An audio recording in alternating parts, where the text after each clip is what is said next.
My brother joked I was invisible, and I noticed my name was never said the whole night. He said it with a grin like he was doing stand-up, elbow resting on the back of his chair, beer bottle tilted lazily in his hand. "Careful," my brother Matt laughed, nodding toward the empty space beside the snack table, "or you'll bump into Erin. She's basically invisible." The people around him chuckled. Quick, polite laughs that fluttered through the room and then vanished, leaving the air colder than before. I felt the laugh hit my skin like static. My mouth tried to smile out of habit, like my face was trained to keep the peace even when my chest was tightening. I was standing 2 meters away holding a paper plate with chips that suddenly tasted like salt and cardboard. The thing that made it worse was how no one looked at me when they laughed. Not even Matt. He stared straight ahead, smiling at his audience, like I was a prop he could gesture toward without actually acknowledging as a person. My mom's laugh was the loudest, too quick, too bright. "Oh, Matt," she said, like he was charming, like the joke wasn't aimed at someone with a pulse.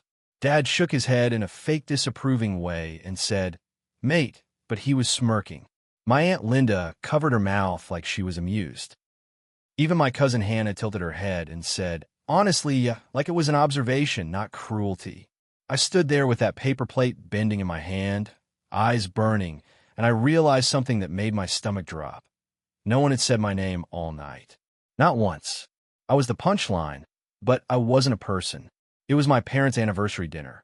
One of those small family gathering nights that turns into a full production because my mom loves being the center of a room.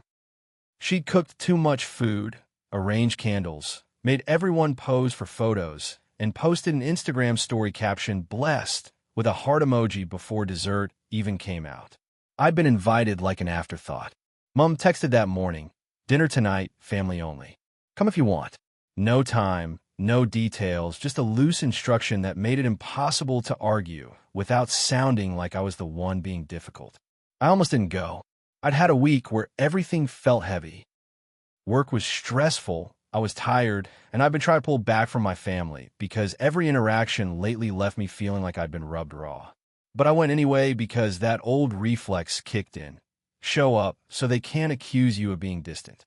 The invisible joke would have been easier to brush off if it hadn't been true in 1,000 tiny ways before Matt ever said it.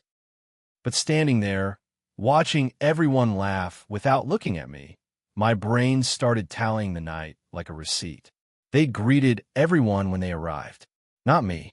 Dad opened the door and said, "Hey, mate," to Matt, clapped him on the shoulder, and called him champ. Mom squealed at my cousin and did the double cheek kiss. When I walked in behind them, carrying a bottle of wine I couldn't really afford, Mom looked past me and said, "Oh, good. You're here," like she was talking to the weather. No hook. No, how are you? No name. Just an observation. At the table, they'd asked Matt about his job twice. They'd asked my cousin about her new apartment. They'd asked my aunt about her niece's surgery. Someone asked my dad about his fishing trip. I contributed in the gaps. Little jokes, little nods, little, "Yeah, that's so true." And every time I spoke, it felt like my voice landed in the middle of the table and slid off like water. People responded to the content without anchoring it to me. "Yeah," someone would say, looking at someone else. "Exactly." Mom would laugh, eyes on her own plate. My name never came up in a story. Nobody used it to pull me into the conversation. Nobody said, "Erin, how's your week?" Or even, "Erin, pass the salt." They just reach around me like I was furniture. I didn't even notice at first because this is my normal. You don't notice you're being erased when you've lived in the background long enough. You just learn to make yourself useful. Refill drinks, clear plates, laugh at the right moments, keep things smooth. You learn to become a ghost in your own family, because being a ghost is safer than being a problem. But then Matt made the joke. And suddenly the pattern snapped into focus, so sharply it felt like a headache behind my eyes. After he said it, someone, my uncle maybe, laughed and said, "Oh, that's brutal," still smiling. Mom shook her head like she was amused. My dad said, "She'll hear you," as if I wasn't literally standing there hearing him. Matt grinned wider. "Will she?" he said, and he shrugged. "You'd have to notice her first." That line got a bigger laugh. A couple of people actually slapped the table. My cousin Hannah did that no-snort laugh she thinks is cute.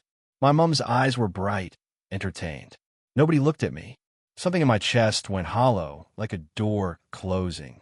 I set my plate down carefully on the edge of the counter because my hand was shaking. The chips slid.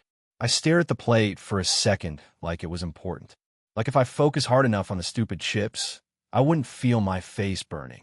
Matt's laugh faded into conversation again.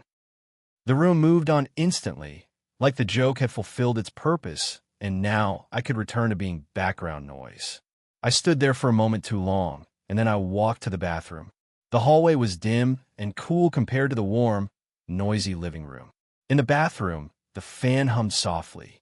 I locked the door and leaned my hands on the sink, staring at my own reflection like I was trying to recognize myself. My cheeks were red. My eyes looked glassy. My mouth was pulled tight, like my face had been holding back a reaction for so long it didn't know how to release. I whispered my own name out loud, Aaron, and it sounded strange in the small tiled room, like a word I hadn't used in a while. That's when I realized I'd been waiting all night for someone to say it. Not for attention, not for praise, just for the simplest acknowledgement that I existed in the room. While I walked back out, the living room was louder. Someone had put music on. Mom was talking over everyone, telling a story about their early marriage, and people were laughing at the punchline she'd told 100 times. Dad was glowing with pride. Matt was leaning against the wall, basking in being the funny one. Nobody noticed I'd left. Nobody noticed I'd come back. I slipped into the space near the doorway and listened, and it was like watching a play where my character had been cut, but I was still expected to hold the props. I lasted another 20 minutes. I tried. I told myself I was being dramatic, that it was just a joke, that I was tired and sensitive and making it personal. That's what I always tell myself because it's the story my family has trained me to believe. If something hurts, it's because I'm too soft. But then Mom called out, "Can someone grab the dessert plates?" Without looking up, and I heard my own feet move before my brain decided. Automatic. Ghost behavior. Helpful behavior. I walked to the kitchen, grabbed plates, and started setting them out. As I placed each plate down, I watched people's hands reach for them without acknowledging who placed them. Not a thanks. Not a glance. It was so small, so petty, and yet it felt like the entire night condensed into one tiny moment. I provide, they receive, and nobody sees me. My partner, Maya, caught my eye from across the room. She'd come with me because she knows my family drains me, and she didn't want me to go alone. Her face was tight with anger. She mouthed, "Are you okay?" And I nodded because nodding is easier than telling the truth in front of people who will turn it into a joke. When everyone sat down with dessert, Matt lifted his fork and said, "To Mom and Dad," and everyone clinked glasses again. Someone said, "Cheers." Someone said, "Love you guys." People smiled for photos. My mom's phone flashed. My dad laughed. The room felt full and warm and happy, for everyone except me. I sat on the edge of the couch, knees together, hands folded, and I listened. And I counted, not on purpose at first, just noticing. Mom said Matt's name twice. Dad said Matt's name once. Aunt Linda said Hannah's name. Grandma said darling to my cousin. Someone said mate to my uncle. Maya's name got said when Mom asked, "Maya, you want more custard?" Even though Mom barely knows her. But my name? Nothing. Not once. Even when someone addressed me, it was you, or hey, or can you. Like the word itself was unnecessary because I wasn't a person they needed to identify. The realization made my skin prickle. My throat tightened. I looked at the room full of my family and felt like I was watching them through glass. When the laughter rose again, Matt telling another story, everyone leaning in, I felt something inside me settle into a cold, quiet place. I stood up. My movements were slow, deliberate. Nobody noticed at first. Then Maya stood too, immediately, like she'd been waiting for my cue. Mom glanced over, startled. "Where are you going?" she asked, and she didn't say my name then either. My mouth almost smiled out of habit. Almost. Then it didn't. "I'm heading off," I said, voice calm. Mom's face tightened. "Already?" Dessert just came out. "I know," I said. Dad frowned. "What's wrong now?" There it was. The assumption that if I do anything outside the script, it's wrong, and it's now, and it's my fault. Matt smirked. She's probably tired, he said, like he was still narrating me for entertainment. Maya's hand slid into mine. We're leaving, she said, her voice polite but clipped. Mom blinked, offended. Why? Did someone say something? I almost laughed because yes, someone did, but also no one did. That was the whole point. I looked at Mom. I just don't feel like I'm here, I said, and I hated how small and weird it sounded out loud. Mom's eyes narrowed. What does that mean? Matt snorted. Here we go. In that, Matt's tone, the room's tiny collective brace for me being difficult, made the words finally line up in my mouth. It means you haven't said my name once tonight, I said. The room went quiet in that startled way, like I'd said something socially illegal. Even the music felt too loud suddenly. Mom blinked. What? I noticed it, I said, and my voice shook slightly now, but I kept going. Everyone's names got said. Yours, Dad's, Matt's, Hannah's, even Maya's. Not mine. Not once. Dad scoffed, defensive immediately. That's ridiculous. Mom let out a laugh that sounded too sharp. Aaron, are you serious?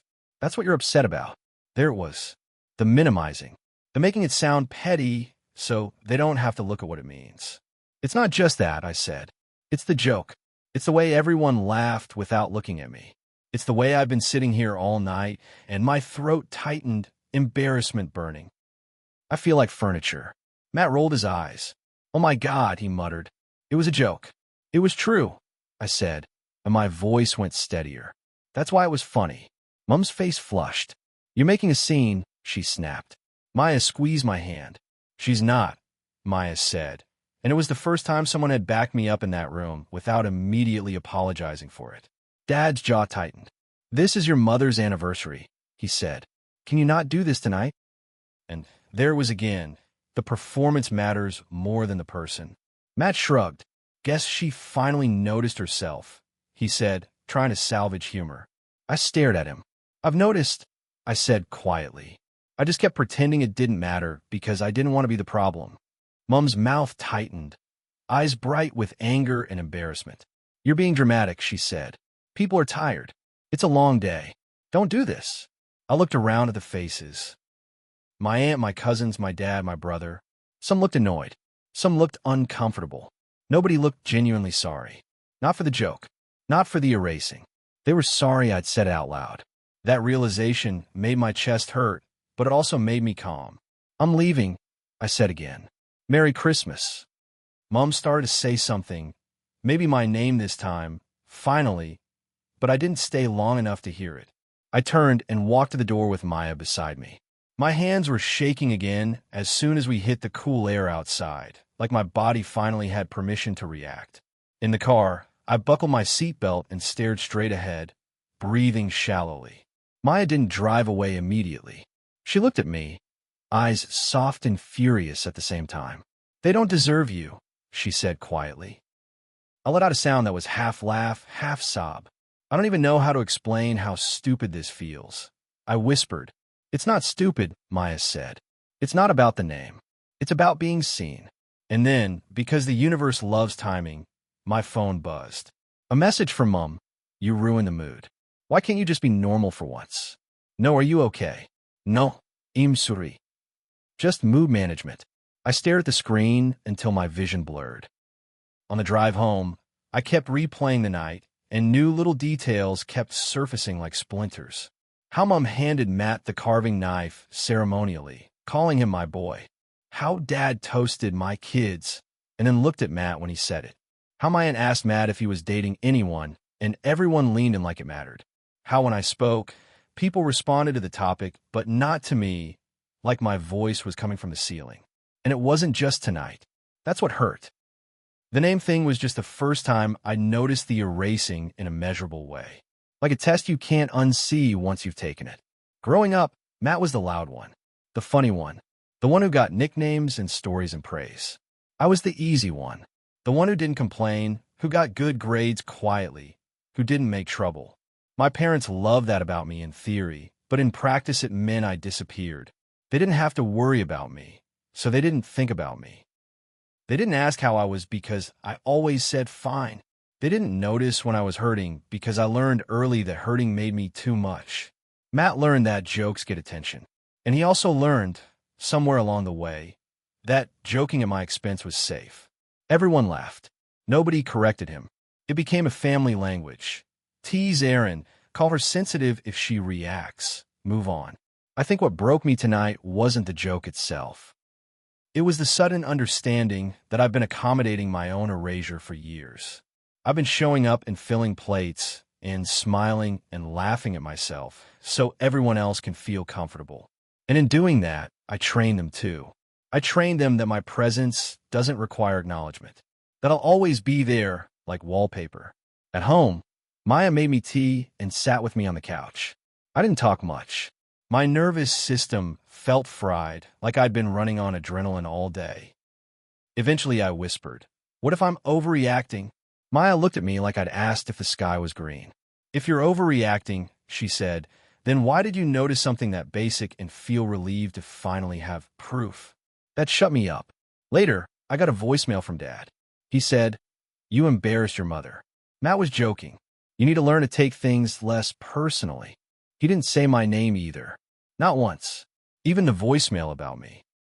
I listened to it twice, not because I needed to, but because it felt like the final confirmation. They weren't going to understand, because understanding would require them to see me as a whole person with feelings that matter. And if they saw that, they'd have to admit they've been complicit in making me small. I don't know what happens next. I don't know if I go to the next family thing. I don't know if I take a break, if I set boundaries, if I confront them again and get told I'm dramatic. I know I can't unnotice it now. I can't go back to pretending the joke was harmless when it landed on a pattern that shaped my entire life. My brother joked I was invisible, and I noticed my name was never said the whole night. And once you notice something like that, you start asking yourself a question that's hard to answer without changing something. How long have I been letting people love me like I'm not really there?